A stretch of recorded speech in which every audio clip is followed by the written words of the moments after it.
the West and the Middle East coming together in Jordan to train together. It was the aim of a giant military exercise dubbed Eager Lion, which went on for 2 weeks and came to an end on Sunday. Several thousand men trained on the ground, in the air and at sea. And whilst officials insist it was just a recurring event which takes place every year, there's no doubt that the conflict in Syria was in everybody's minds. Our correspondent Gallagher Fenwick headed to the south of Jordan to see how the troops performed and to ask them if they're preparing for any intervention in Syria. In the desert of Aqaba, some 300 kilometers south of the Jordanian capital, Amman. This is where the Hashemite Kingdom's army hosted troops from 18 different Western and Arab countries for a military exercise known as Eager Lion 2013.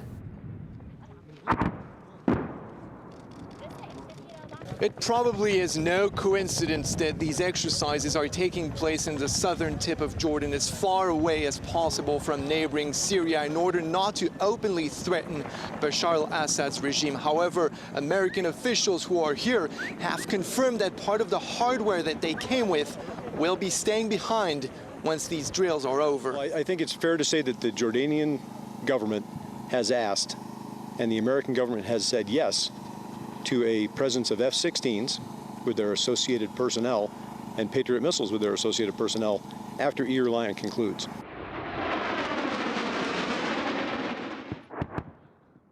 There's no comment as to what purpose the fighter jets and missiles will serve.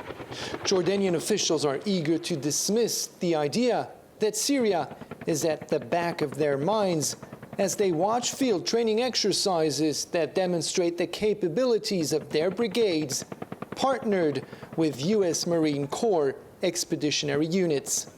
This military exercise is not meant to send any kind of message to any nation around us. This is nothing more than training. Its purpose is to boost the level of military cooperation between the participating troops.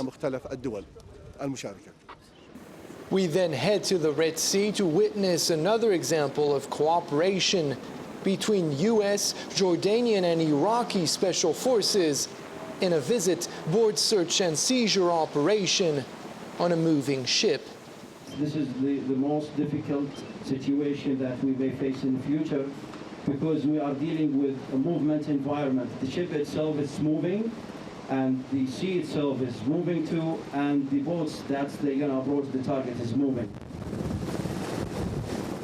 This time around, a U.S. lieutenant gives a somewhat uneasy answer to our question about the presence of American troops in Jordan. Are there any U.S. forces who are going to stay in Jordan?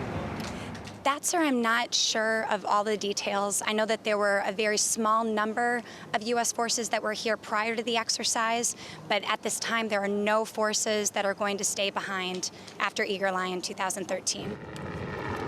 Officially, the U.S. remains reticent about involving its own troops in the fight against the regime in Damascus. For his part, the King of Jordan recently declared that his country was ready to defend itself against threats from Syria.